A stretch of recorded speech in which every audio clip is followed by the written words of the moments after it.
Pond-Offs Anonymous is brought to you in part by McKelvey Insurance. Let's be honest, insurance sucks until you need it. That's why I fuck with McKelvey Insurance. These folks aren't just slinging quotes like robots. They're actual humans who solve real problems. Whether it's personal or commercial insurance, McKelvey works with over 30 companies to make sure you've got the best coverage at the best price without the bullshit. You're not just a number to them. They build real relationships. So when life changes, or your rates do, they've got your back. They'll shop around again and again to make sure you stay protected without ever overpaying. Call or text 618-623-0080 or hit up McKelveyINS.com. That's McKelvey, McKelveyINS.com. McKelvey Insurance. Quick solutions to real-life insurance problems anywhere in Illinois or Missouri. Guys, let me tell you about my good friends at LightSource. LightSource Psychotherapy in Belleville, Illinois is a small group practice committed to providing individual, group, and family therapy, as well as clinical and reflective supervision to those in the helping field. Check them out at findyourlightsource.com. They're the best in the business, my friends. I know them personally and well enough to tell you and put my name and word on it. If you're struggling with mental health, family issues, addiction, grief, you name it, give my friends Chaz and Holly a call. Their private practice is life-saving, and they will help you find your light.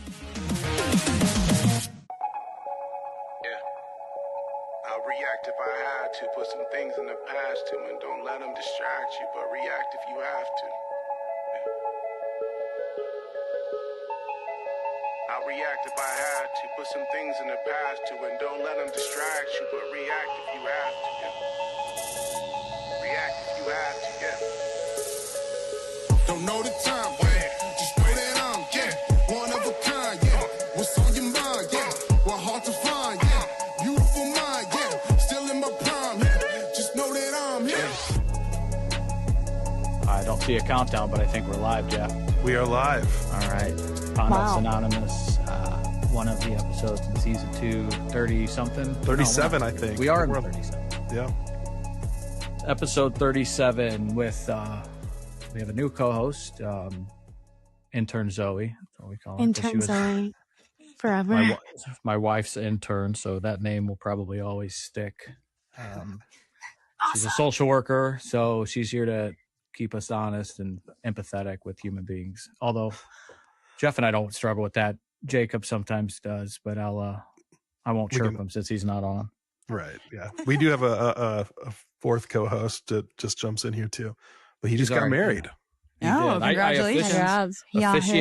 He scraped the bottom of the barrel looking for officiants because I did his wedding. So I was his Timu pastor.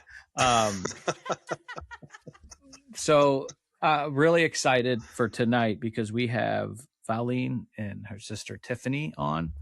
I came across their story, which you think you hear it all. It's really incredible. And there's a third sister. You guys kind of all cut from the same cloth. You look like triplets on the video I saw. You two look like twins, but there is an age difference. Yeah. And I know better to ask you girls your age.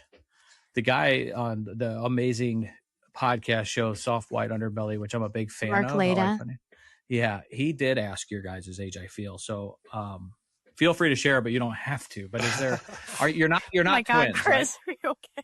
I'm the oldest at 38, and then Amanda is in the middle at 36. Okay. And then I'm the baby at 33. You're the baby. All right. Well, I appreciate you both taking time to join us. We are a recovery-based podcast. We veer into a lot of topics, mental health, anything adjacent. We're self-deprecating and just try to spread the message of hope and be authentic. And when I watched your guys' episode on Soft White Underbelly, I was like, these are perfect guests for our audience and for what we do in the St. Louis area. And I am so grateful for you all coming on. So thank you for being here. Thank you. Thank you for having us. So in your 30s, East Coast, right? I see the Phillies hat. I'll take it easy. You guys have been You guys have been beating the Cardinals a little bit lately. But it's okay wearing a Phillies hat on the show. We won't chirp you too much. But are you guys, is it New Jersey that I heard you're from? Mm-hmm. South Jersey. Yeah. So we grew up about like a half hour out of Philly. We're like smack dab in the middle of Philly and Atlantic City. Okay. Yeah. I've been to a wedding, a family in Staten Island, and they got married. My cousin got married at New Hope. That's still even. Yeah, that's up farther. there. Okay. We're at like the bottom of the state. Like, so south of Philly. I got yeah. I flew into Philly and it was about an hour drive to New Hope. It was beautiful. That whole like colonial area was I think there's a rehab there. I was gonna say, Val, didn't you go to rehab there? I think I went to rehab there, yeah. Nice. Good to know. I wish I went to rehab in New Hope. It was beautiful. There's a really nice state-funded facility there. That's incredible. So, you know, I actually have a colleague of ours, really good friend of mine, has a treatment center in Marlboro, New Jersey. That's up closer to, it's north though. New Jersey, I was gonna say that's up there too. I don't know. It's called Discovery Institute. It's state funded. Oh, state nice funded.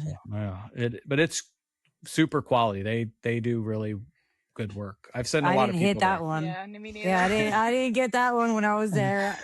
Is it newer? I think he took it over about 10 years ago, maybe not quite that long.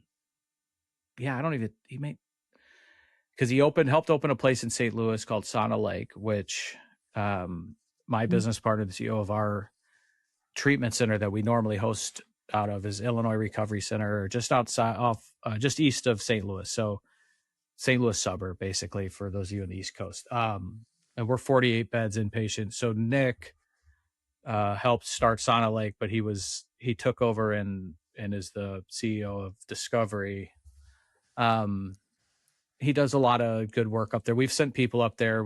I think Eric's actually was a scholarship there when he got clean and sober. So good to know that New Jersey's got some decent places. Have you the way you've talked about it, Valeen, that you've been a couple times to a couple different places? Is that accurate? Yeah, I've been to, there's some really bad ones too, though. Sure. Oh my God. Yeah. So I've been to most detoxes in New Jersey I've hit at some point. Really? Yeah. And then the treatment centers, I've been to, quite a few of the state funded facilities. There's actually a state funded facility in the town that we grew up in. So it was like 5 minutes down the street from like my parents' house. Oh, wow. Yeah. And so I was in rehab down the road for 30 days. That was a tough one.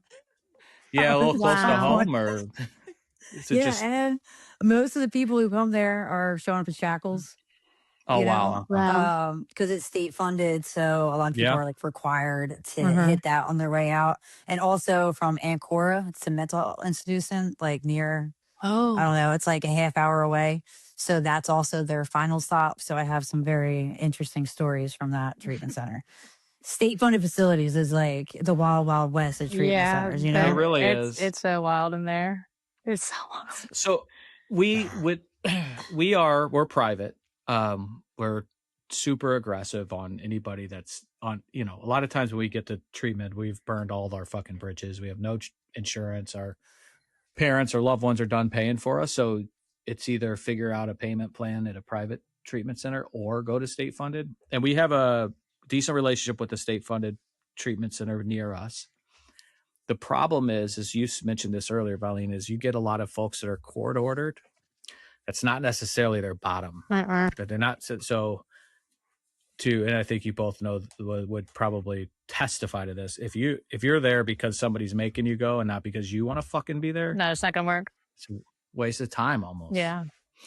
So a little vacation, a little break, you know. Right. Yeah, you get some detox meds and 3 hots and a cot, and it's a sad reality. But and what happens, can that be someone's bottom? Absolutely. But when you're in treatment and so much of your education is group therapy and group sharing and group learning, if you get 2 or 3 people in a group that don't fucking want to be there, it'll fuck the whole group everything up. Yeah. So For so take sure. us back to the beginning. You guys grew up in a town in was it a party town? How to give us the story from the beginning if you're cool with that. We grew up in the sticks, middle of nowhere, South Jersey. There's not a lot. Really? Yeah, my husband, the first time he came to visit and like met my family and seen where we lived, he's like, "You're a redneck Yankee." I'm like, "I'm a redneck Nice. Yankee." That's Yeah, awesome. Man. That could be like a name. Yeah. It could be yeah, an you awesome know. record. No, I know. I wear that badge too. Okay? Seriously. So I'm from Southern Illinois, and I grew up a NASCAR fan, so I could. I like that. I Okay, might Ricky adopt Bobby. that. Yeah. Yeah. Exactly. Yeah. Martin Truex Jr. is from South Jersey, guys. No, who that is. My wife, yeah, all right. My wife's got a crush on him because the only reason she'll watch a NASCAR race is she thinks he's hot. Functional. Fuck her. Hey, she's doing it for you. So Yeah, Yes, right. amen. You got that right. It's for bonding. So Yeah. so so not all New Jersey is AC or Newark. We're learning that. Yeah. All right. Yeah. We're from the Garden Message State. received. Like it's pretty Got where we grew up. This isn't no Jersey Shore bullshit. No. Understood. no. I mean, kind of. I mean, growing up, they kind of looked like the Jersey Shore people, but we just lived in the woods, you know? I'm Sicilian, so I get it. The family in Staten Island, so go figure. Yeah, you get it then. You do.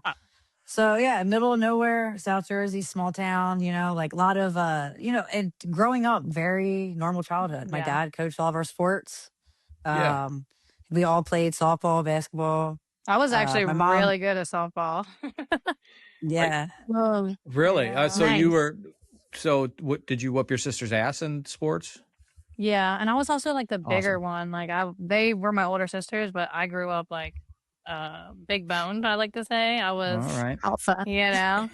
I was Nice. like the security guard as the younger sister. Hell yeah. At what age could you start taking them? Well, we never like fist fought or like wrestled around or put our hands on each other. Like that was a big thing for my mom. She would really like never put your hands on each other. Like, and then even when we did, it was All like right. a little smack or a push here. It wasn't anything like we would whoop each other, just, you know. Good. That's nice. So that Very was nice. that was cool. That's something I'm proud of. That me and them never fist fought. Okay. Mom wouldn't let it. Some people didn't like fight with me when I was around like 17 because they were afraid of like my 12-year-old sister, you know, or like 11 at the time. Okay. So if that puts it in perspective, you know, Got you. like, yeah. So she's had it since she was young, you know. Oh my Sure. How big gosh. was your high school? I graduated with, I want to say like 300-400 kids. Mhm. So, I mean, it was decent. Okay. Like, yeah, it wasn't like super small. And that's overall, like we grew up in a really nice area. Yeah. You know, like Sure. it was a good town to grow up in. What happened is when I turned like 15, you know, you go through the normal like drinking and smoking Mhm. phase, Uh-huh. like lots of bonfires, house Yeah. parties, you know, people's parents go out of town and they live in the woods in the middle of nowhere. Like it's just very undetected. But when the pill mill started, Mm-hmm. Oh yeah. and you could fill like fake prescriptions, it was like half the town got on pills and the other half were just like normal people, but more people than you would ever expect were taking pills. Uh-huh. Interesting. So yeah, it happened. Like I remember I didn't have a license yet, 16, and I was Wow. dating this guy and he introduced me to like Oxy 80s, I think, and like all that kind of stuff. And we were picking up this like 50-year-old woman and she was printing prescriptions off her printer. Beautiful. And Okay. we would go to like, you know, different pharmacies and fill them with her janky handwriting, the whole And they just- nine. They filled them. Okay. When I was Fentanyl watching, lollipops too. oh my gosh. Yeah, it was When crazy. I was watching the Soft White Underbelly, I remember you saying that like you referenced a fake prescription pad that you could get, and then you said something like, well, and then somebody always knows somebody else, and so I was wondering like who is filling those, and so how did you find people to fill those prescription pads? Okay, as we got older, Tiffany, okay? You had Tiffany. She The had, hookup. She's the hookup. she had the hookup. Wow. There was a woman who worked in the front office. So when we would go to fill the prescriptions, she would approve them. she also No stole shit. the pad and gave them to Tiffany. So it's just in hindsight so stupid, but like the regulations like weren't there yet. They weren't in weren't. place. Yeah. Yeah. So you could It was so go easy. to Wow. multiple pharmacies in a few different towns, and now you have hundreds and hundreds of pills. Were you? Oh my gosh. I mean, were you guys selling them, or were you just taking them? No, I Eating was them, taking them. eating them like candy. So were you the first, being the oldest sister, that got like really down the pill train? Yeah, She's it's pointing at you. Mhm. Wow, Yeah. man. yeah. I started young with a boyfriend that I had, Sure. and and I kind of went in between of like messing with cocaine and the pills. I mean, I stopped the drinking like pretty Really? quickly. Yeah, it was. I really have never been a big drinker. I never really enjoyed it, honestly. God, wish I knew how to do that. No, Me once I too. found drugs, it was like whatever.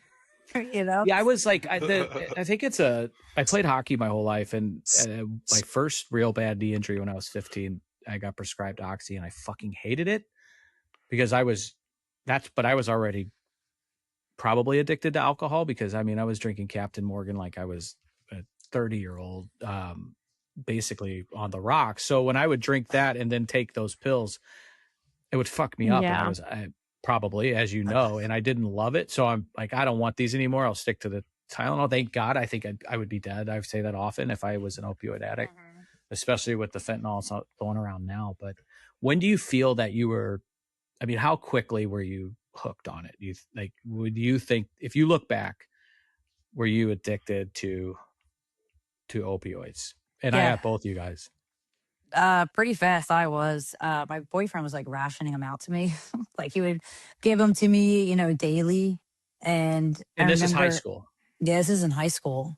So, Yeah. and he went to I think he was in night school, or I don't know if he graduated at this point, but I was a sophomore or junior when this happened in high school. It's young. Yeah. Yeah. So, and I remember getting sick, and I was like, what is this? That's what I was going to Like, ask, is when it yeah. became fun to, I can't get sick.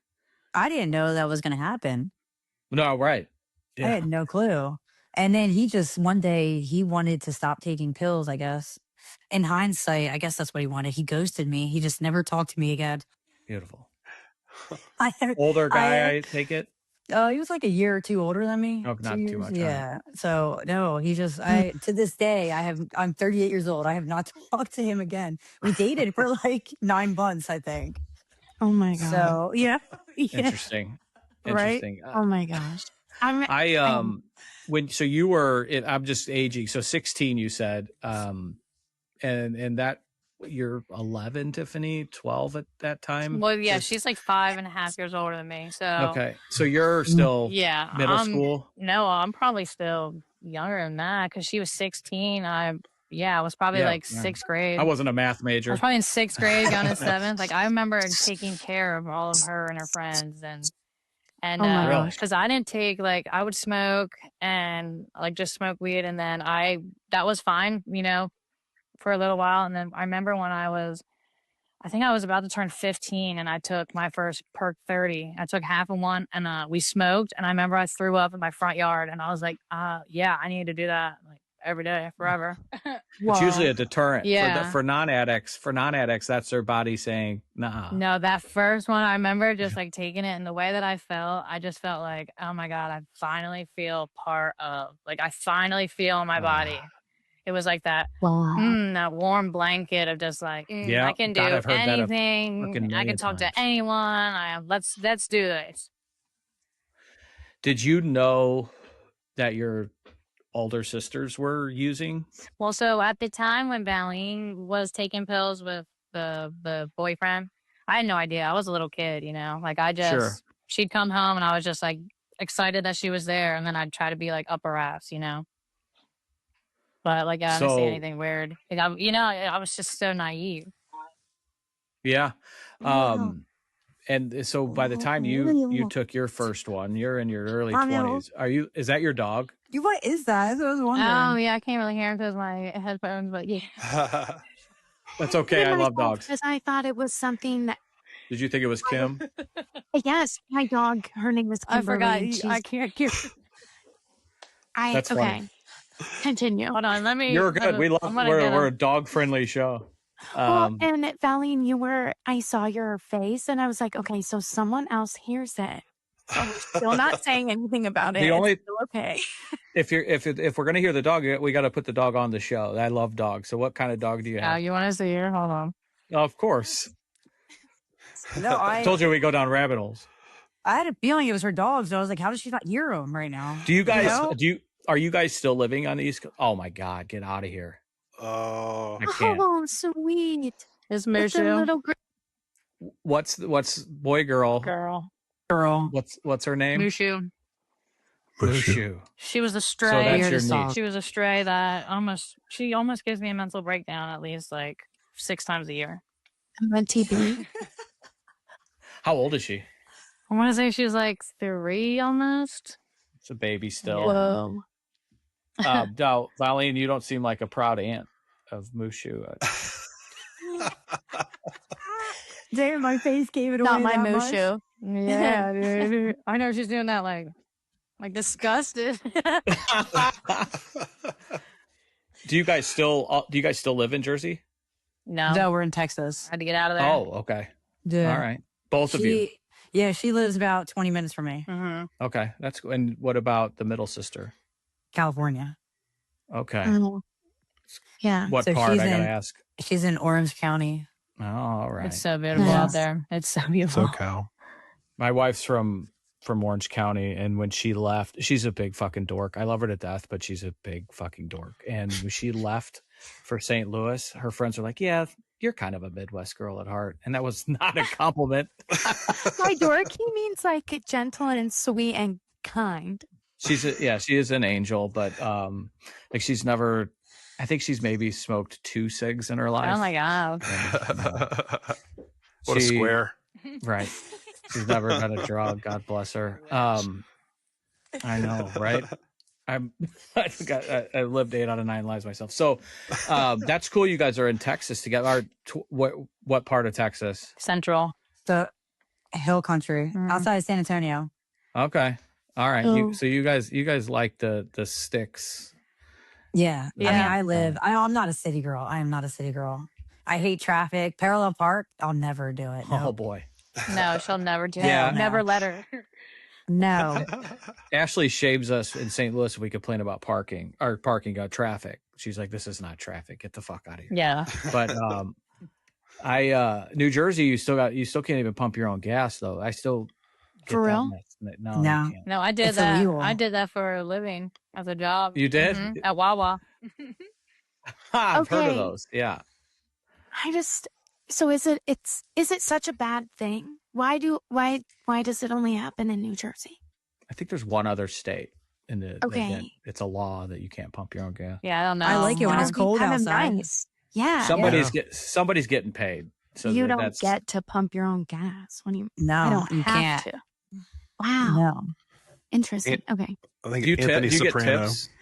Do you get tips? Yeah, I mean the guys out there, they'll like wash windshields and stuff. I didn't do any of that, Nice. but I would get tips because like yeah. especially during like the cold or when it was summer, they just feel bad and they're like, "Oh my God, Sure. it's so cold out here. Take $1." Like, thanks. She worked Take overnight. $1. Oh God. Yeah, that's when I got hustle. That's when I got weird, and that's why I moved to Texas. All right. That is kind of baller. Like that's pretty badass working. Yeah. I mean, overnight, like inside the gas station is scary enough to be out there pumping the gas. That's pretty badass. So I can see Pumping why gas, smoking crack. right. Nobody's fucking with her. No, towards the end, the first time I was smoking crack. The second time I worked overnight, I was doing meth and heroin. All right. So So we went a little further. This, man, She yeah, likes to push herself. right. so Valeen, you're hooked. Your boyfriend is rationing you perks. Sounds like a responsible young man. At some point, and it's a theme to people that come to treatment that are opioid or heroin, now fentanyl addicts. It's the word is you can't even get heroin anymore. It's just all fentanyl. Yeah. And, That's what I hear. It's terrifying. But more times than not, it's a fucking business decision that somebody makes from going from the pills to a needle to intravenous heroin. Is that your story? So I have a 16-year-old daughter. And so when I had her, I had stopped the pills altogether. The pills have kind of like disappeared at this point. Really? They're like more scarce. So this was in 2009. So then like right after that, after I had her, I was like, I'm not going to do pills. And then I would scarcely find them. And this is when all of my friends started getting into heroin. So everybody is starting to get into heroin now. And you can't find pills. So I just wound up like, that itch that you want to scratch, like I need to get high and I can't find pills anymore. And I wound up doing heroin. Wow. Because that's all I could find. And we grew up about a half hour from Camden, New Jersey. And it's a really bad area. It's like an open drug market. And so I had a lot of friends who were very comfortable going out there. So now you can get a bag of heroin for $10. Opposed to paying $30, $35 for if you can find a perk 30. Yeah. Wow. And that'll last you longer, Sure. at first until it doesn't anymore. So, I mean, that's really how I started doing heroin. It was just more accessible, easier to get, and everybody else was doing it, Well, it just made more sense. You can get more bang for your buck. Right. Yeah. I mean, that's where Eric says it was a business decision. His story, his mom was like dying of cancer and she wasn't taking her pain pills and she knew he was, but it was her last days on, she had a conversation with him. It's a pretty powerful story, but once she died, his supply ran out and buying them on the street. Yeah. They were harder to get. And to your point, Tiffany, it's a bang for the buck thing. So did you go right to a needle when you started using heroin, or were you smoking it? No, I was sniffing it. Okay. So did you ever do it intravenously? It took me a little bit to wind up using a needle. I was sniffing it for a while, and I probably would have stayed sniffing it, but I was hanging out with this guy who was shooting it. And so I don't know what it is. Like some people are super weird and like want to talk you into doing it, I've never been that person. There's always just like that one person that's like, you should really do it this way, It's a great, yeah. And I was scared. If they would turn that into like a good job selling cars or something, I mean, anything, and I was nervous. So these guys get clean. We want to hire them for like our sales positions. Yeah. Oh my God. I wouldn't even look. Tip your dogs again. No. I wouldn't even. I just do my transplant though. Poor baby. No, I wouldn't even look at him. Like I remember like him talking me into it and I was scared. One, two, like you think about people overdosing and I correlate, like using a needle with that, and I wouldn't even look, and he did it, and then ever since then I pretty much stayed with the IV drug use. Once you use it once, there's no coming back from that. There's no coming back. Then you want to shoot everything up. It doesn't matter what it is. I've heard that. God, Tiffany, did you ever shoot meth? Once. You did. I thought I was going to die. I literally thought I was going to die. I literally thought I was going to like convulse and die. My eyes were doing this. The jaw was chattering. Like, it was like I was in Antarctica and just like, I was like, am I about to convulse right now? Oh my gosh. Do you know how long that lasted? That like freak out? Well, I was probably freaking out for at least 15 minutes because I remember I could barely walk because I was just shaking so much. And I remember I got and I laid down on my bed. I remember I just laid on my back and curled into a ball and just like. Were you by yourself? Wow. Yeah, well, me and the dogs, yeah. Yeah, obviously. I heard somebody recently on one of our shows. It might have been, I think it was Joe Walsh's ex, Kristen, who said that she shot meth. And I was like, Jesus, like that is desperation city, I think, at that point. And it's interesting to me that, Tiffany, you started on, downers really, which was the pain pills that led to heroin. And then your sister called you a crackhead earlier, is pumping gas. I'm not going to call you that, but you're smoking crack and then shooting meth. Like, was it a constant cycle of downers it went to in speed, like, or it went into like intervals, like you just like progressively get better and better at something you do all the time. So it was like you start sniffing, or you start, then like once I started IV using heroin, there's no going back. And then the smoking crack, it was like the whole process of that in itself, besides doing it, like it's, you get addicted to the needle, you get addicted to the whole process of doing the drug. So and then like I preferred to smoke meth over shoot meth. Like there's like, you just learn to see, oh, do I like it like this? And then you see your preference, and then you just continue to do it that way. Yeah. Which is so sick, and it's disgusting, but it's also like, well, no, I think it makes sense. What like, it is. Yeah. Like it fulfills the human need for agency while you're still like doing the thing that your brain probably knows you shouldn't be doing. But it's like, I have control here, and control makes us feel safe. So if I can choose a different way to do it, then it makes me want to do it more. It feels better when I do it. You're such an MSW. I love it. That is such a relax. It's like, I love that. That's great. It's easy to like laugh stuff off, but like it's like very natural to do that. Like it was funny the way you said it too, but it's like makes so much sense. How long, let's start with you, Tiffany. Were you in active addiction? Wait, what was that? You broke up a little bit. So how long were you consider yourself in active addiction? So when you started using to when you finally got clean? Well, so the first time that like I would just get clean for little periods of time. Like even when I started doing the opiates, like the pills, I would do them at any time I was able to. And during that time, I'm still smoking weed or taking a Xanax here and there. And I'd like, I would dabble here and there, but the opiate was like the constant one. So I tried to find something that would change the way I felt until like when I moved to Texas this last time. Like I needed to feel different because I couldn't be sober with myself.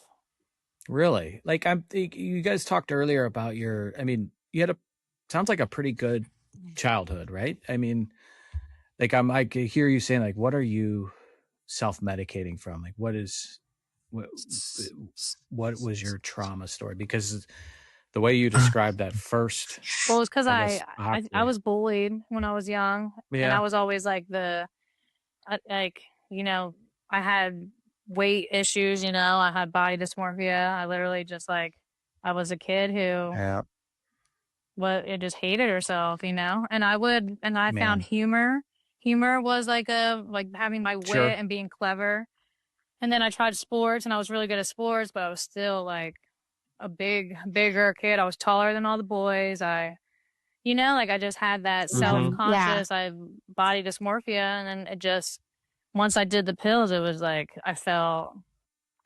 I can't unhear you the way you described that first oxy. Like that is escaping from some real fucking hurt and pain. And people don't understand that, man. Yeah. Like that is like the crossroad of like almost fucking hell is when you take such an addictive substance and it makes you feel so much better than how you've been feeling, like what your baseline was. It's fucking that's problematic. It's scary. Valeen, did you struggle from like, did you feel that your addiction was you were self-medicating or escaping from trauma? Or we see that a lot, or is it, I also know that sometimes our brains just get taken over completely by this, and especially how powerful opioids can be. I think, I don't remember a lot of before the age of 8 years old, like barely, but I can tell you one thing that I do remember from a very young age is feeling very insecure, afraid. I just never really felt right. Mentally, I struggled tremendously. I just learned to really hide it, except for around my family. They're the only ones who got like the real side of it, like where I was comfortable at. But in school, it was like, she's a good student. She's, she doesn't start with anybody. She's, all the good things. Yeah. But when I would go home, I would just like rage out and do weird things. And it just, yeah. Then when I started doing drugs, what happened was I had a lot of friends and like everything, like, I mean, like overall, I played sports, life was pretty good. When I started doing drugs though, I fit in with the drug kids and they were like, oh, like you fit in good with us, So, and I was just like, I was in there. And then I'm like, now I got friends all over the place, people who are driving, picking me up, like, Yeah. I'm getting, everybody's giving me their mom's pills. It Oh my was gosh. like, I was like, it became like You're a whole like personality, Sure. Yeah, it's your social edge. Yeah. Do you did either of you girls go to college? A little bit. I went. I didn't. I took the same courses, 3 semesters in like a row, same teachers. I would kill it the first half, and then I would just not show up the second half. Sure. Wow. Yeah, I'm short of a degree. I tried, but it was alcohol and blow for me, and it just wasn't a. When I started drinking, I had to do coke, and it was a cycle for. I mean, really a fucking 10-year cycle of every day, and it just like I tried to function, and we've talked about people calling themselves a functioning alcoholic or functioning addict because they would do one thing well, but the rest of their life's falling apart. I think I look back at that, and yeah, there was no way I could be successful long term in really anything the way that I was drinking and using. So I was wondering, again, being hooked that early, if you guys were able to go through school or any like long-term jobs are difficult people like us in active addiction. I'm a hard worker. I kept a job. I always, Nice. So did Tiffany. I needed money. That was the main, yeah. So if it wasn't Driving factor. Yeah. So I needed money. I knew I needed money every single day. So I became a really good worker and I kept jobs. All my jobs are long term. Nice. That's so interesting. Even during active addiction. Yeah. Yeah. So, my bosses fired me quite a bit, but they would be like, come on back, Feel bad. Yeah. You miss me. I would fall asleep at the computer, they're like, you can't do this anymore. Yeah. We had a girl on that was awake. Yeah. I'm pretty good when I'm awake. We had a Christina that was on our show. She was like hooked on crack and sex trafficking in Chicago. And she was smoking crack in the bathroom of her big corporate marketing job for a while. And nobody knew. Like you think you'll know if like your coworkers in the bathroom smoking crack, and then you just don't. You think you know that. You're fucking good at hiding it. That's crazy because that smoke cloud is ginormous. So you're like, where did good ventilation? Do you guys? So when you got pregnant and you had a daughter in 2009, and that was in and out of active addiction. I had heard you say you've gone to rehab multiple times. Yeah. So my first rehab was after I had her. Okay. And then I was like, anytime anybody did she change your? Is that when you kind of wanted to start looking at help? Like, was that maybe a turning point for you? I was forced into rehab. Okay. By like her dad, and then my parents. They were like, everybody was like, you have to get help. So sure. I was forced into rehab, and I had no intention of like actually like getting better in that. But I'll tell you, from that moment, that rehab, I always would go to rehab. So anytime I had the opportunity to go to rehab, I would go.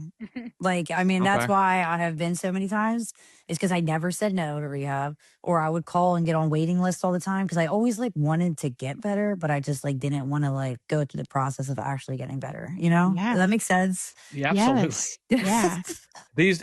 It definitely does to me. I mean, there's a lot of things in life that are like that too. I mean, you want to start eating healthier, but you don't want to fucking eat the chicken and vegetables. That's the story of my fucking life. But I've been there to where I knew it was a when, not if, because this doesn't get better. the end game is a pine box or getting clean. And I heard you guys say on Soft White Underbelly that you've been to a ton of funerals, and that resonated with me when I heard that. It's given a eulogy a quarter, I feel like, to people we're losing, especially now with the fucking poison that's on the streets killing people instantly. So how many times have you been, you think? To a funeral? No, well, to yes, rehab? but the rehab, yeah. That was a lot. No, rehab, Wow. I the thing is I would go and I would leave sometimes. So like AMA. Yeah. Just call me to come pick her up. And you would? Yeah, she's yelling at me. Yeah. Sisterhood. That's sisters, bro. Tiffany went to the one. You would bust your sisters out, Zoe. I know you would. Oh yeah. I've met your I'd probably sisters. bust them in too, but I would get them out. And they probably would end up there because of me, but I never meant that. I didn't mean it. No, there was some pretty bad state-funded facilities. Tiffany went the week before. They would never let any of us go at the same time. That was the problem. So there was 3 of us getting high together, and they were like, "You guys can't come at the same time." And so all three of you were at this point. You guys were using together.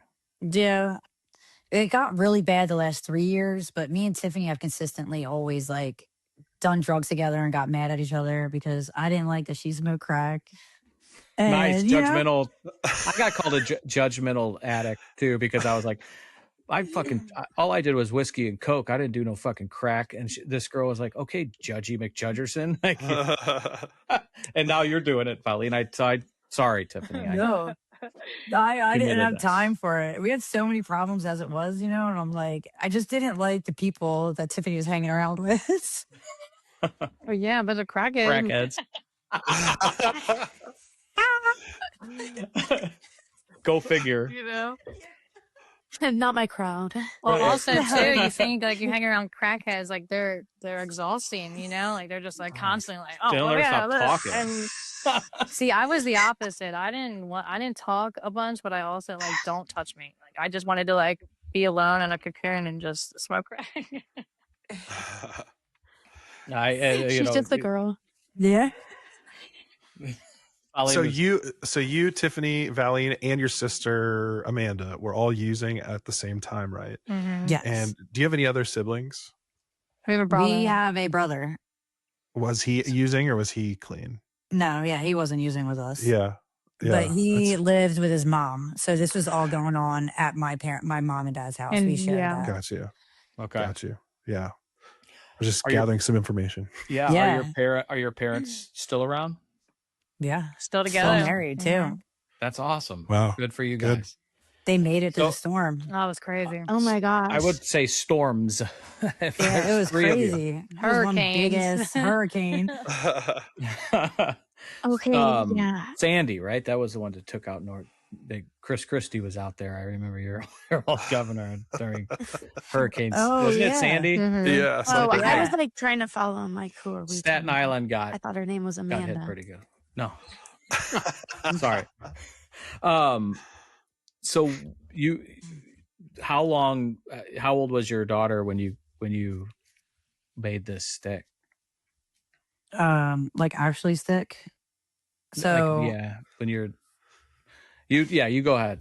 After the Dr. Phil show, so that was in 2014, end of 2014. So 2015, that's when some normalcy started happening. I got sober. I was sober for over a year. Things were like really good. And then I didn't get strung out again. Like I was just like, drink occasionally or like smoke occasionally. Like everything was fine. Weed? Yeah. Okay. For like 7 years.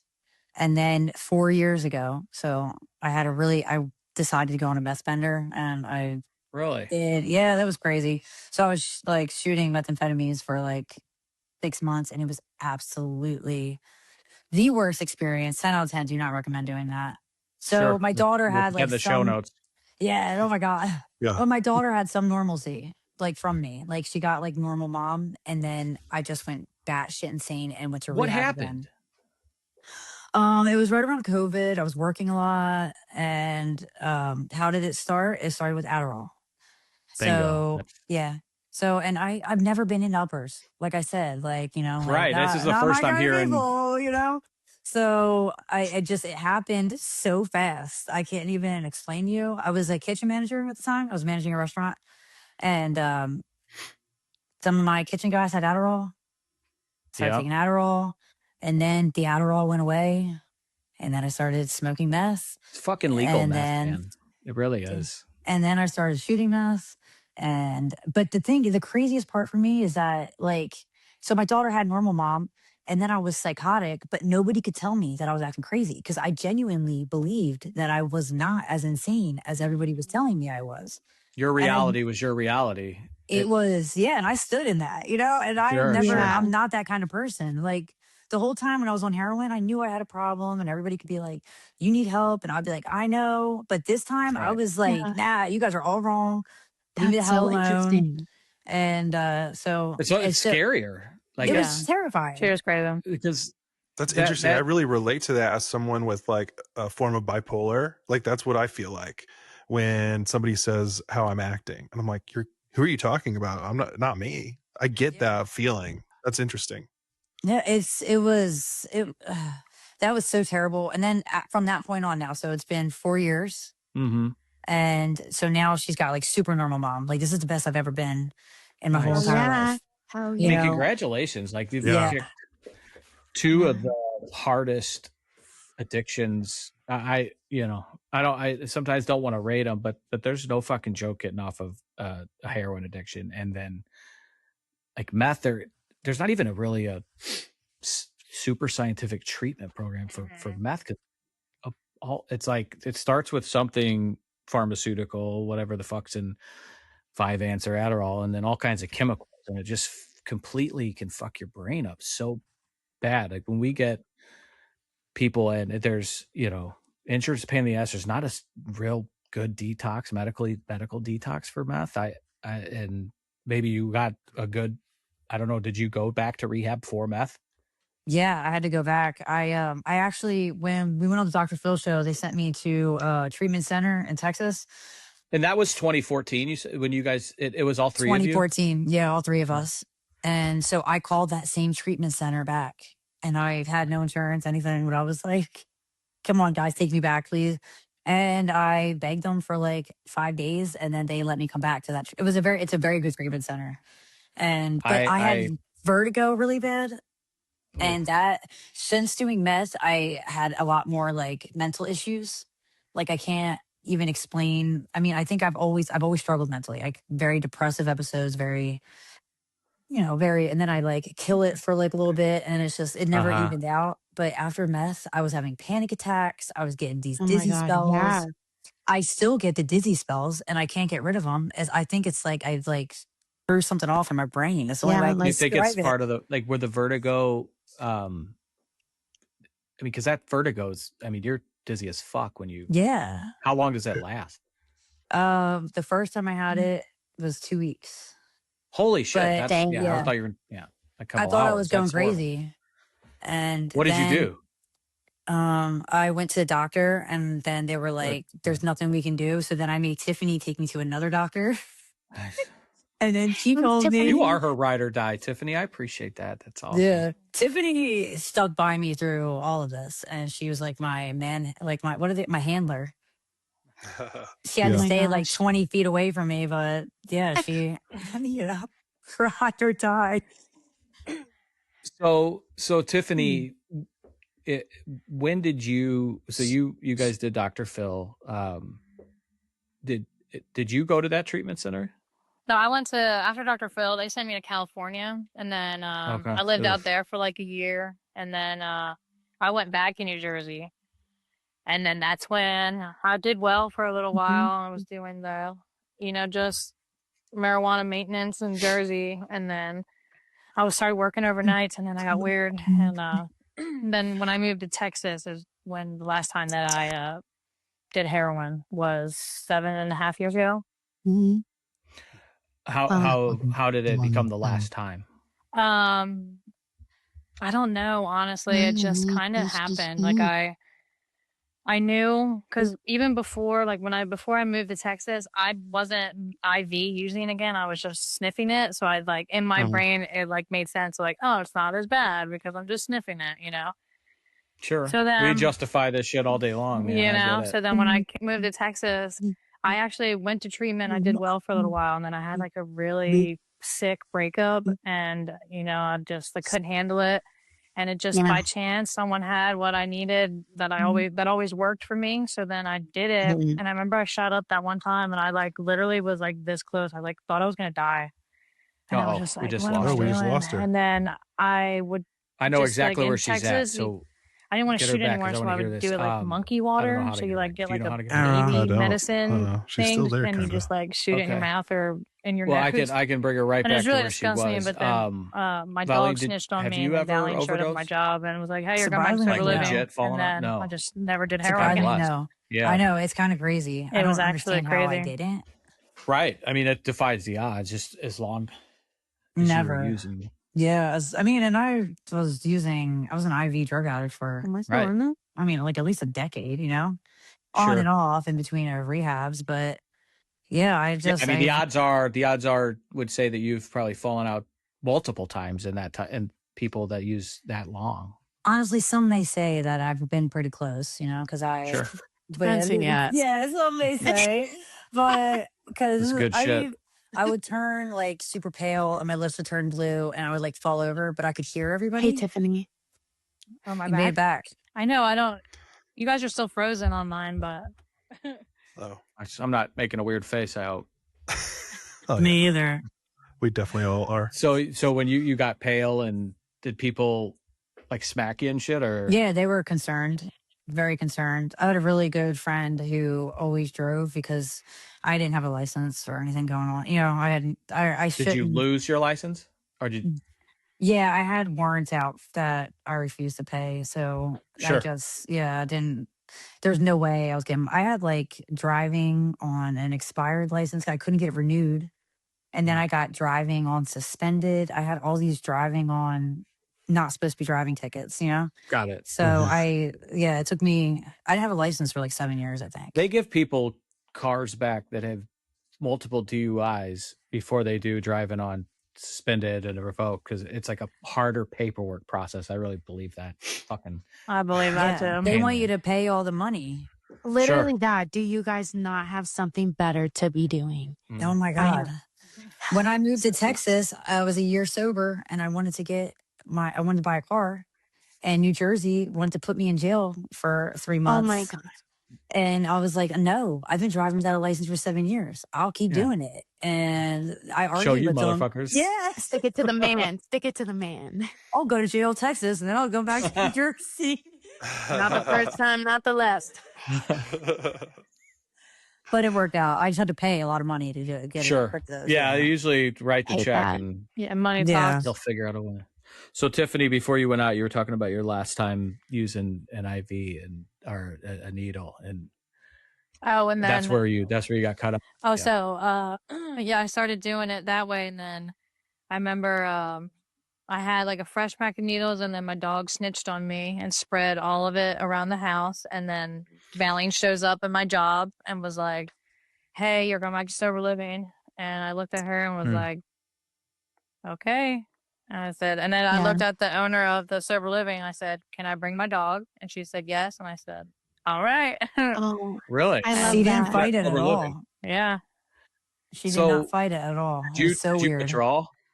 How was that withdrawal? Well, so I wasn't doing it as hardcore, because it Okay. was just whenever I could get it, because in Texas it's not just, we live in a small town, so it's not just readily available whenever I want it, so you have to go to the city.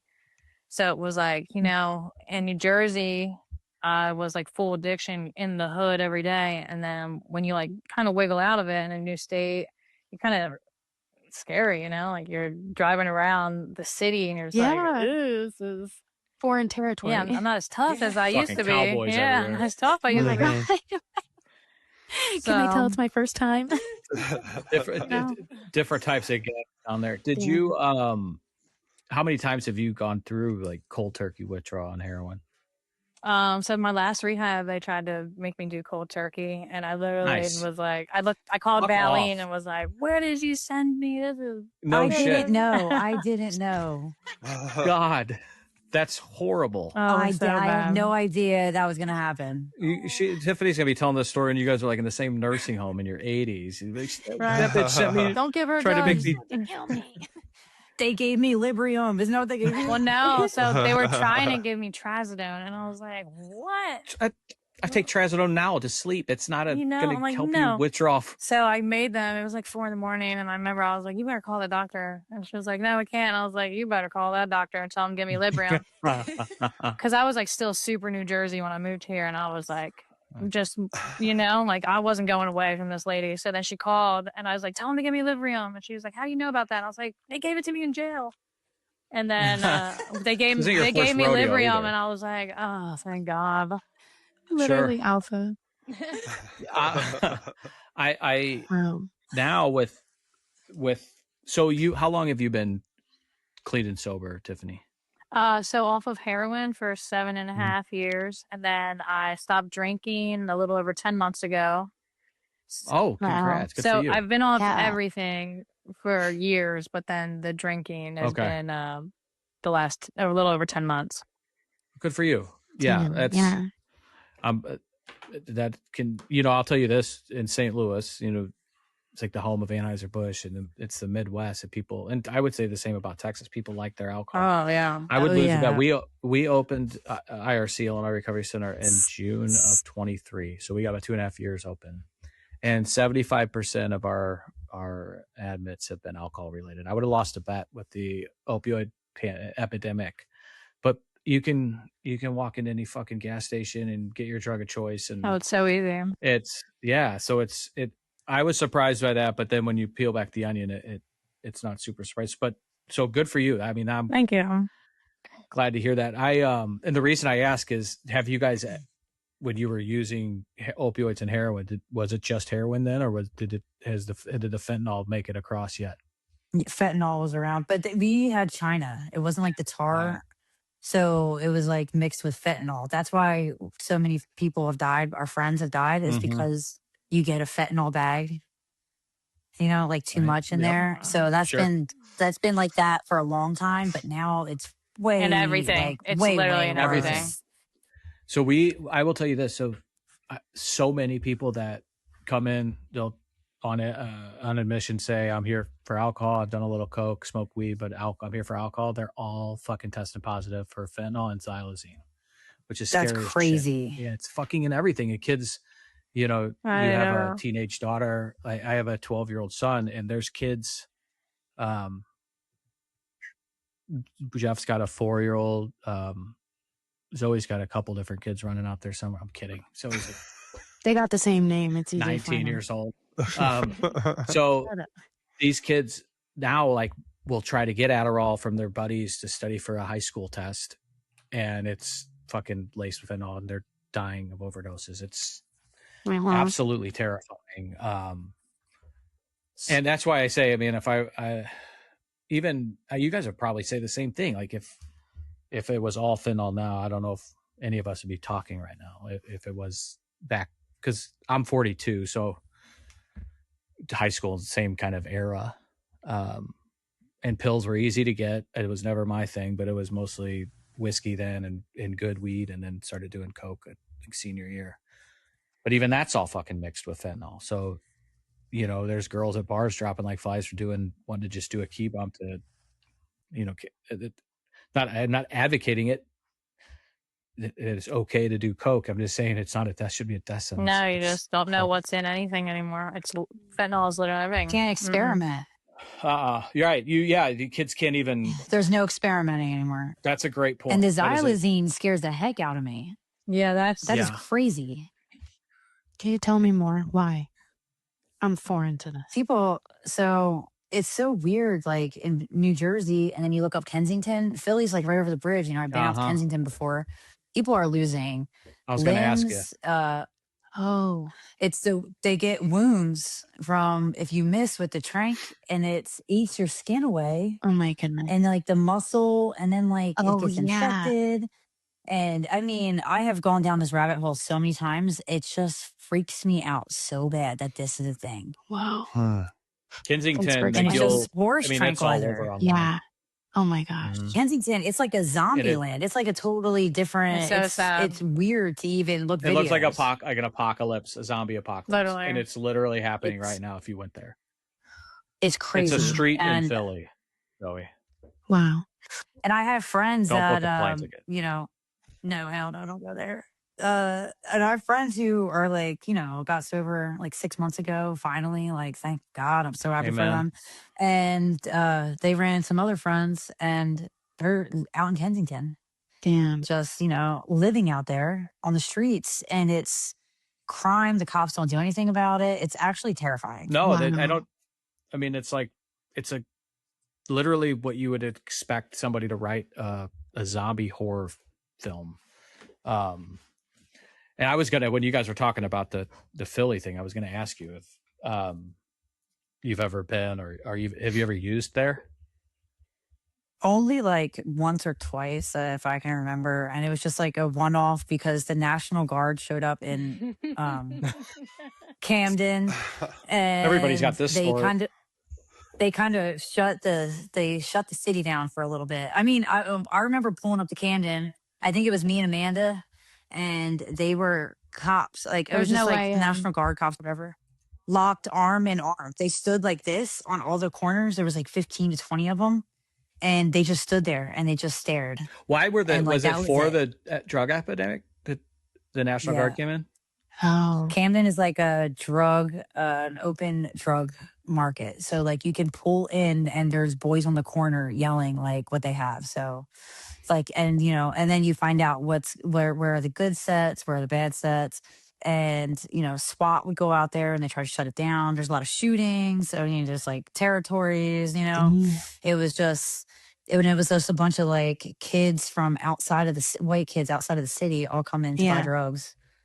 Wow. You know? So it was definitely, I couldn't believe it the first time I went out there because I was scared. I was terrified. I remember being so scared. And we get in there and I'm with my sister and her friend, Amanda and her friend. And we go in there and they're like having a party. They're all drinking, smoking on the corner, yelling what they have. We just pull in. They say, "What do you need?" And you pull around like a drive-through. And I was like, "Damn, like this is actually like, not too bad." You know, vibing. Yeah. For those of you that are listening that are nearing rock bottom, it's not like that anymore. Don't go to Camden, but It's not red heart. No, it is not. Do you? Like when are they going to do that? When's the National Guard going to go to Kensington? Like. The thing I don't know. So I don't think you could watch. Right now. I don't think you could look this up because your social worker heart's gonna want to. It's gonna break into a million pieces. It's so human sad. beings that are completely gone. They're alive, but they're not. I mean, and these I've seen. I've talked to. We have a really good vascular surgeon in town that's a big fan of the podcast and has sent people our way that's seen some really horrific. Like some of the nastiest wounds on legs and arms from the xylazine shit. It's hopefully, I hope it fear factors people into fucking stop using because it's so nasty. Like I almost would rather, you know, I don't know if I should say, but I almost rather overdose than like have my arms rotten off. No, and the ones that get in there, they can't get out. Yeah. And the withdrawal is like so bad apparently that they are having a hard time like getting them off this stuff. Mm-hmm. It's almost like put them in a coma and let them sleep it off. Yeah, and just wow. Yeah, you know? and nobody's going to pay for that unless they have insurance. And I guarantee you that the people in Kensington don't have any insurance. Oh no, that's the world we live. No, in. it's terrible.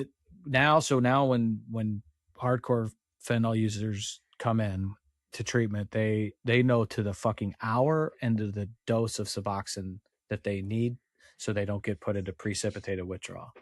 Wow. So it's harder and harder to treat because it's so potent. And the way Jacob, one of our other co-hosts, he's the executive director at IRC, and he says that the precip is like, it's like the withdrawal at the maximum strength withdrawal for the most amount of time. So if you get, it's not a roller coaster withdrawal. You're at the absolute worst case when you get put into precip.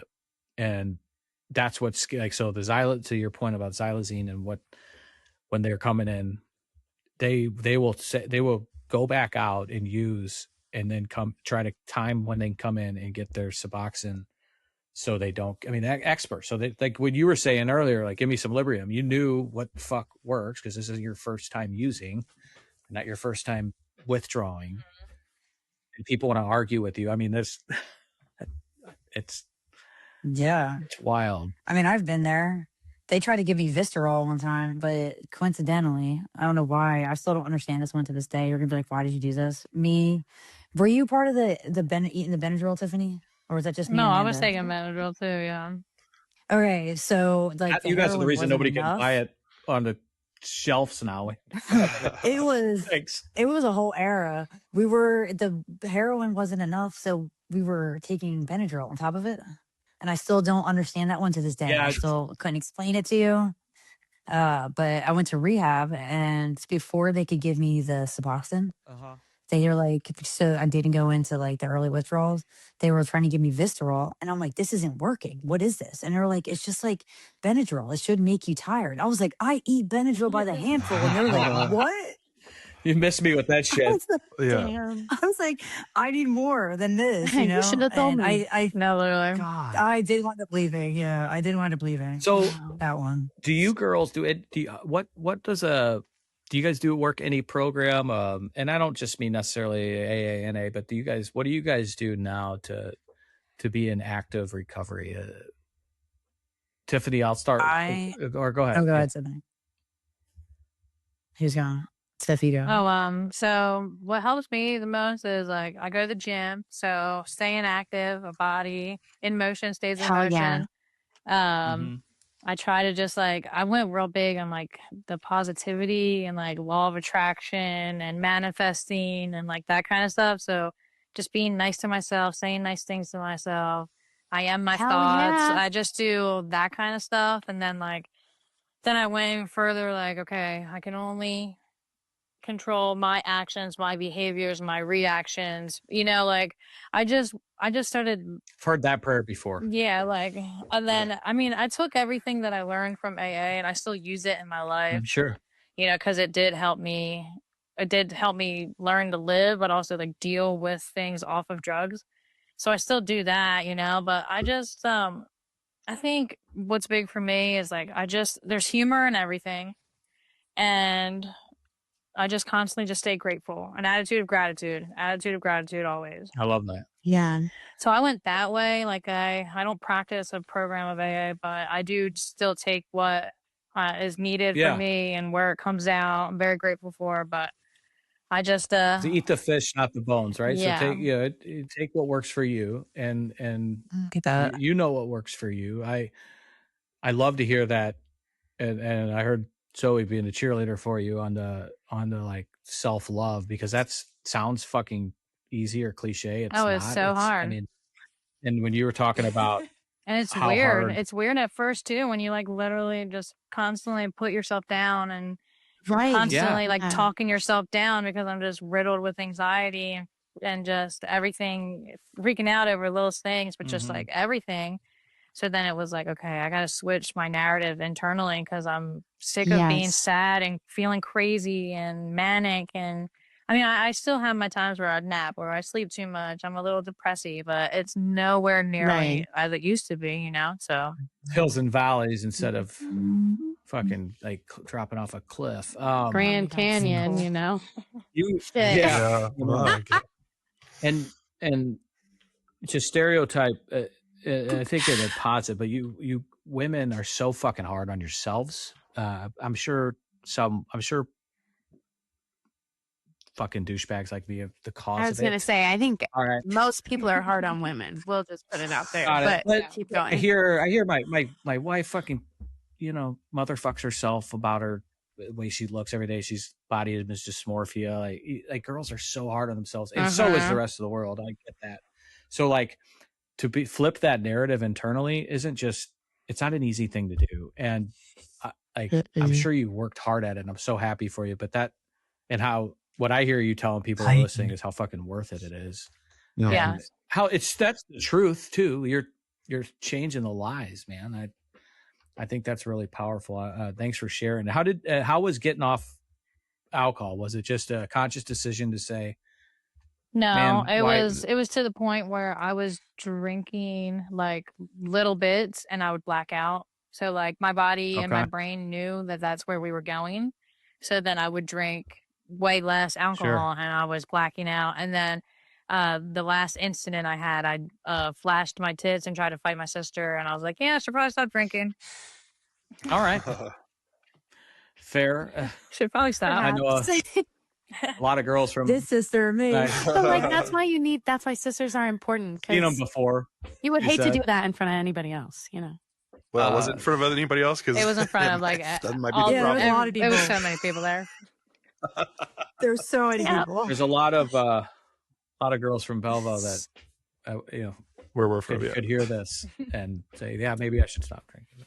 not Belleville, New Jersey. Hey, that's where Junior Soprano's from. That's right.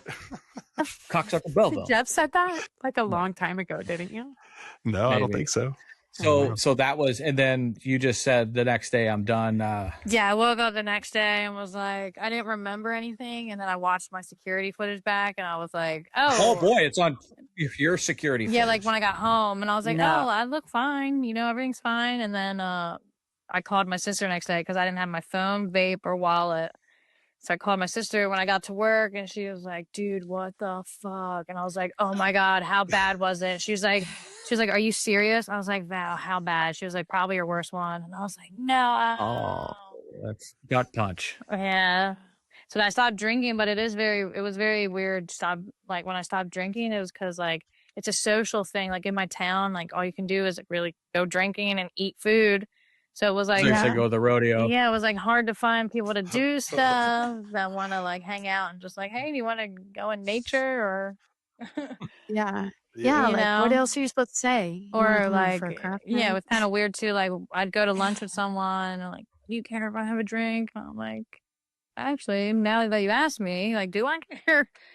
Right, You right. know, it was like a weird thing, but now it's just like whatever. Well, good for you. So when you referenced AA, did you learn AA principles like in the rehabs that you went to, or did you actually go to meetings for a sustainable? I did amount of both. time? I did both. Okay, Yeah. good.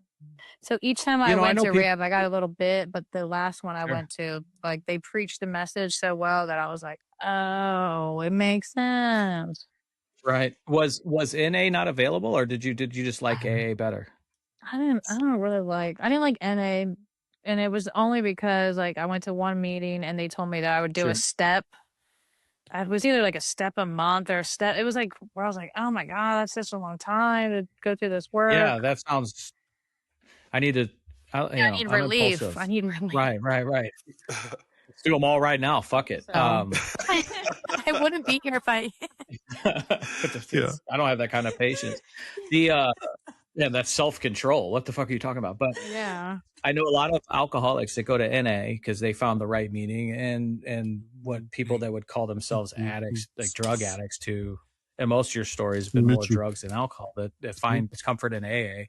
And I tell people this often that just ask for some advice or wisdom, that you got to find what works, and in going and maybe striking out is part of the process of active recovery, and not quitting, saying, yeah, that one wasn't for me because they said I'm gonna do a step a month and be here for 20 fucking years before I get better.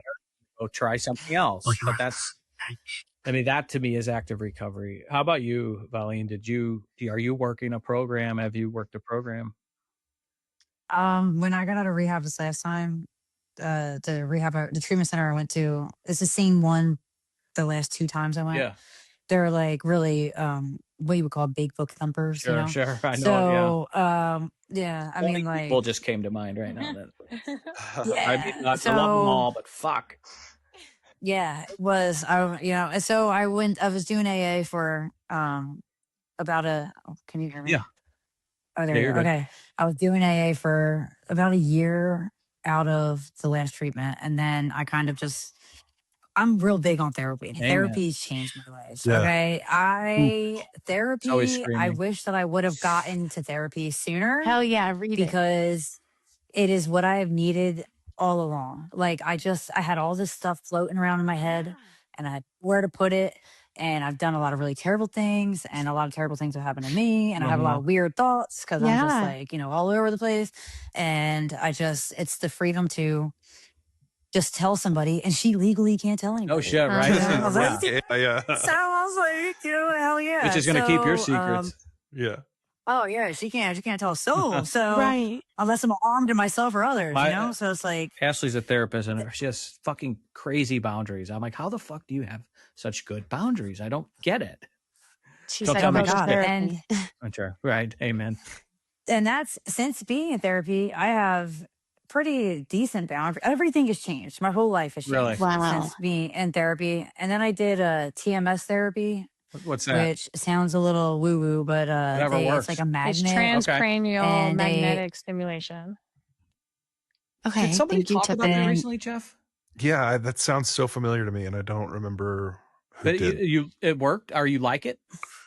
I liked it. I swear it helped me. Tiffany did it too. It helps a lot. Yeah, It helped she rattled me- it right off. Yeah. Yeah, it helped me more than most things have. I'm unmedicated, and I did like the whole med thing, and I had like some really bad experiences, and She then was I had wanting some like some decent dinner. experiences.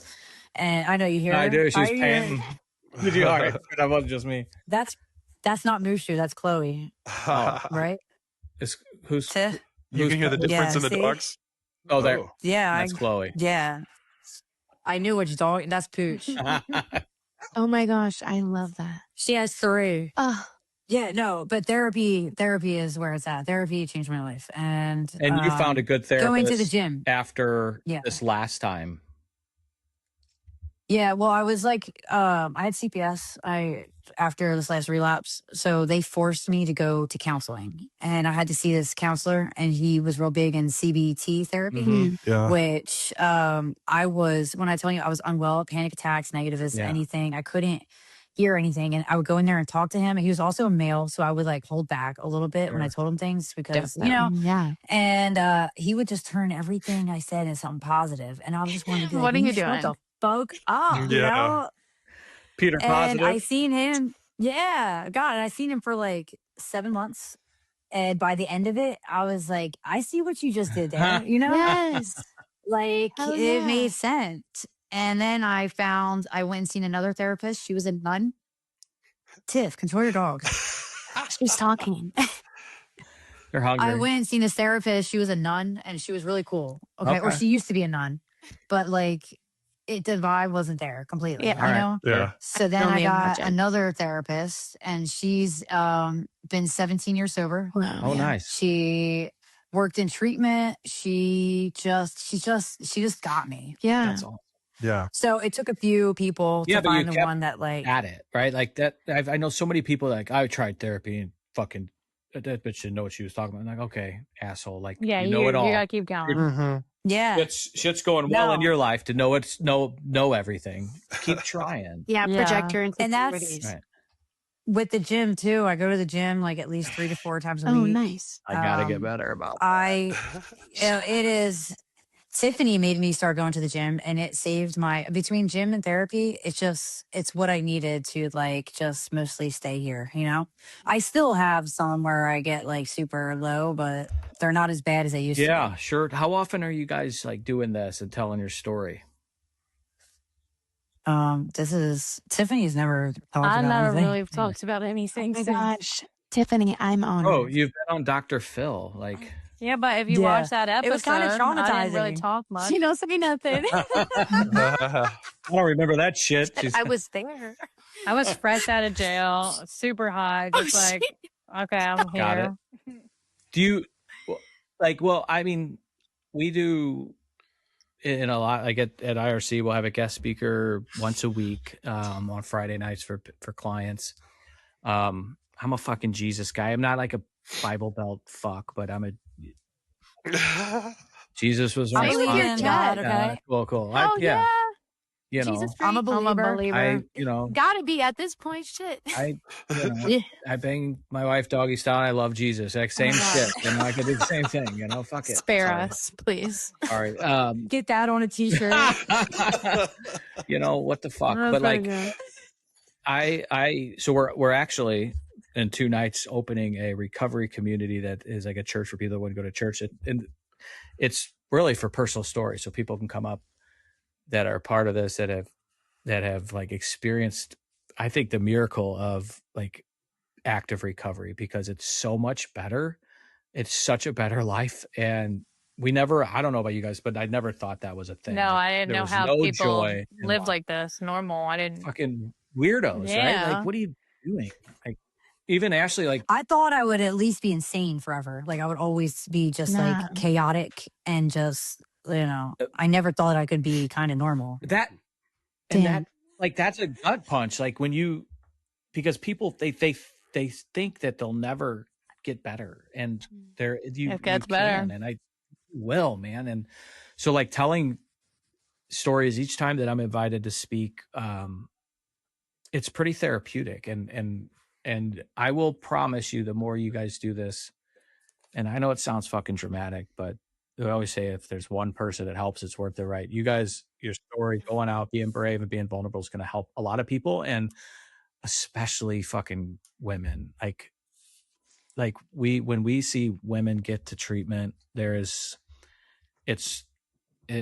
extra heartbreaking. They're broken, yeah. So much shit. They're rock bottom, and guys can too, but girls can use their bodies more to meet their needs and get their addiction fed. And now you pile on all that fucking trauma. There's a lot to unpack and a lot of feelings you have to feel clean and sober, but with the right therapist and the right tools and support, it's literally gets so much better.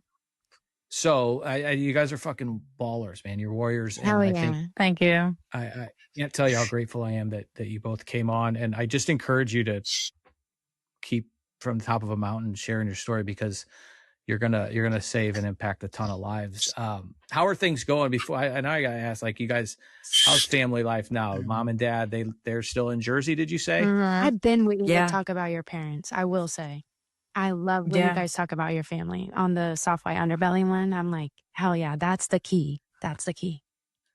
We all like each other. We do. And you guys have been through it, man. Yeah, to hell and back. And you the fact that you guys, like, your parents still housed you, like that's what saved us too from that next level of addiction, homelessness, right, and the people that you see like on the streets strung out. Yeah, like without parents to be like, yeah, here, like you're safe here. You're maybe unsafe out there, but you can be here. Like that's life changing. I got fucking heroes, man. Yeah. We tortured them, and it's terrible to think about, because like it was absolutely like it would have been better for them if they would have kicked us out. But my mom was just like, I'd rather have you die here than on the streets. Wow. Yeah, and she just couldn't stand to see us. Yeah, my parents are still together. We all hang out and talk. We're all very close.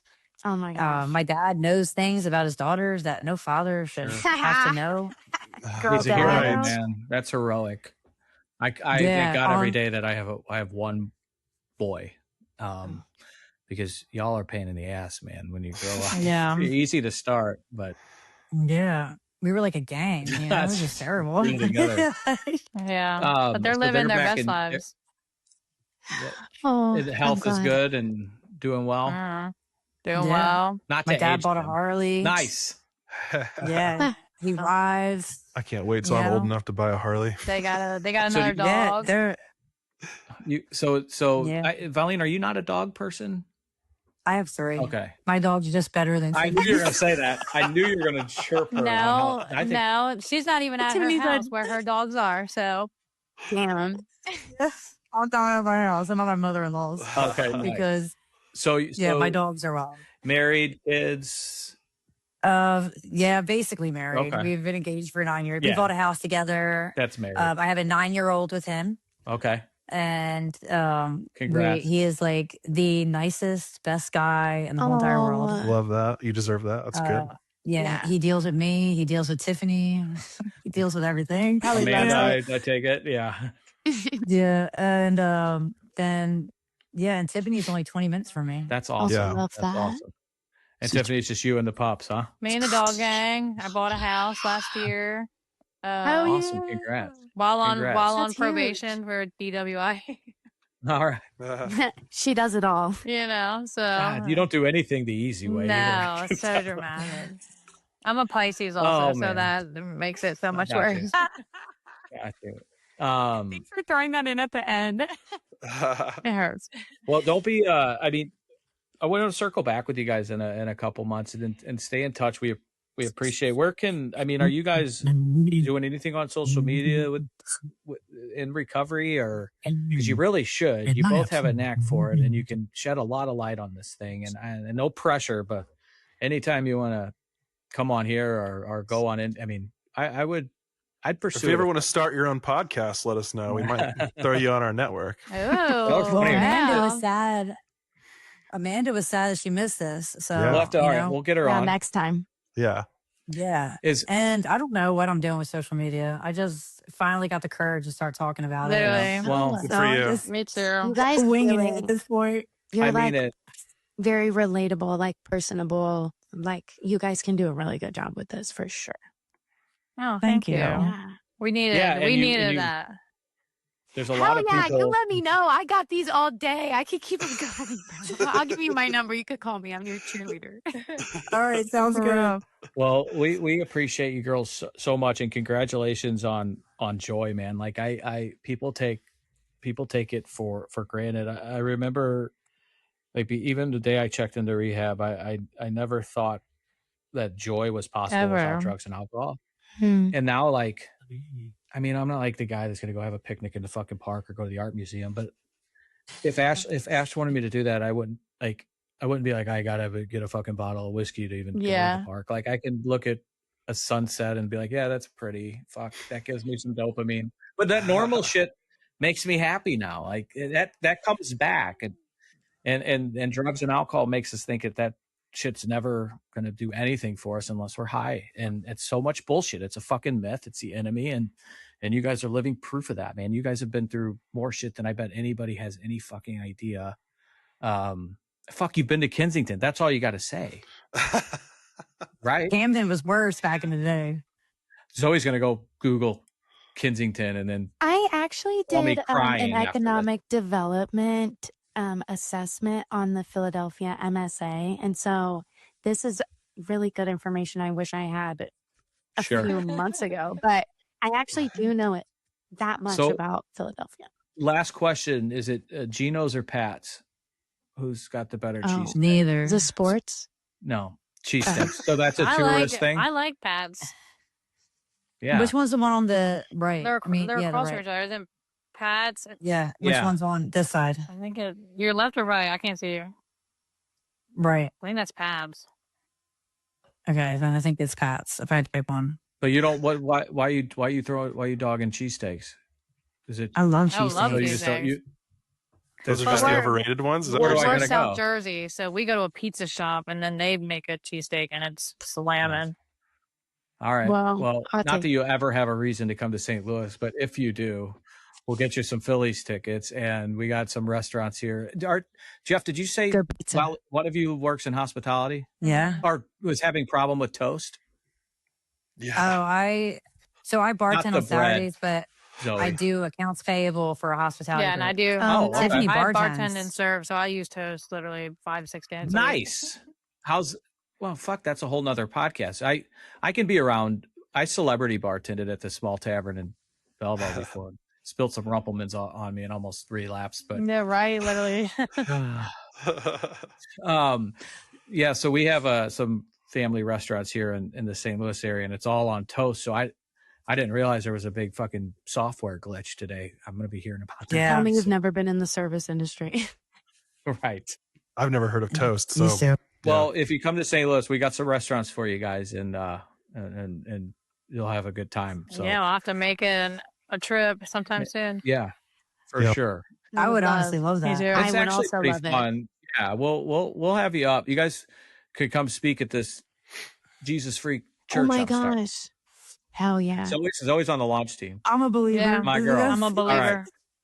Awesome. Well, let's Oh my have you up. gosh. We would we'll take care of the travel and everything, obviously. So come on up. We'll set it up. I'm Yeah, I'm down. Girls, yeah, thank we'll you so much connect. for coming on. Tell your sister we missed her, but we'll see her. We'll have her on sometime soon. Yeah, thank you so much for having us. Thank you guys for having us. Congratulations on recovery, and y'all are funny. Totally. And I appreciate it so much. Thank you. Yeah. All right, guys. Thanks for coming. Thank you. Take care, guys. Let us pray.